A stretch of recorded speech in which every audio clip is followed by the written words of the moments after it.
At 97 years of age, Ena Storey is the oldest person in the country to have been diagnosed with COVID-19 and survived it.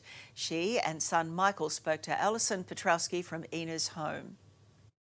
My doctor said to me, "Ena, your medical history." She's our oldest coronavirus survivor and pretty proud of it too. But I was so pleased when I get those two negatives. It does seem really strange that, half the people that get this virus had no symptoms whatsoever, and it can be devastating to others. It's quite incredible. On March 19, Ena Storey disembarked the now infamous Ruby Princess cruise ship, home to the largest cluster of COVID-19 cases in Australia. 2,700 passengers got off. 21 of those have since died from the virus. Ena went home blissfully unaware. The crime wasn't that they let all the people off the ship without testing or doing temperature checks or anything like that, but the crime was actually letting them on board in the first place. What prompted you to go and get tested? So the question that Ali asked was, what prompted you to have the testing done? Well, you did it. Yeah. We were aware that it was on the, a possibility before Mum went. And so when she came back, she was tired and frustrated and a bit angry about how it had all turned out. And so we spoke to the GP practice that she goes to, and they thought it would be appropriate to have a test done. Ena, how did you feel when you heard the news that you had tested positive? I felt so well that I knew I wasn't going to die.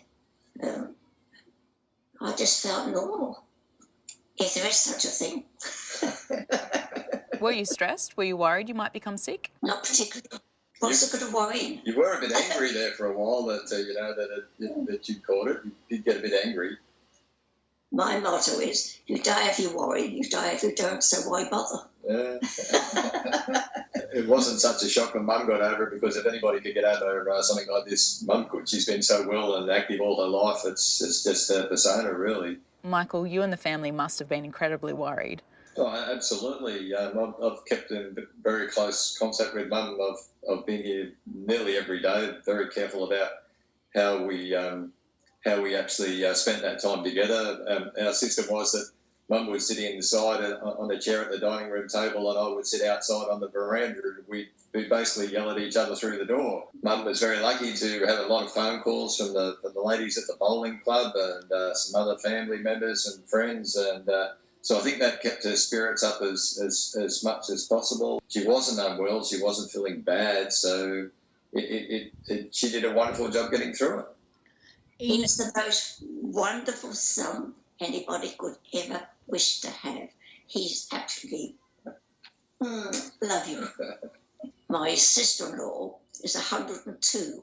She was 102 on Christmas Day, and she lives in her own house and looks after herself.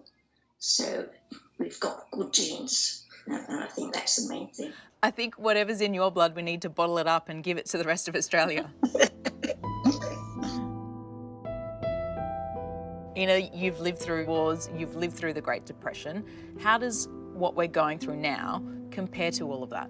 I think the best years were the 60s and 70s.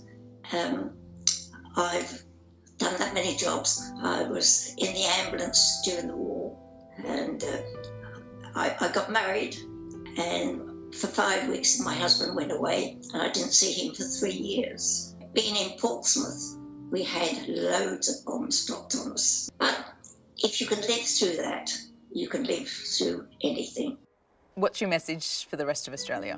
As long as everybody does the right thing, stay indoors, keep apart and all that sort of thing, it would be a great help to sort of finally finish it. I'm hoping. Thank you so much for talking to me, and I feel like this will give so much hope to so many Australians. Well, I hope everybody gets over it like I did. Oh, we hope so too. And Ena tells us she won't be taking a cruise again, but she is thinking about a family trip to Margaret River once we're on the other side of this.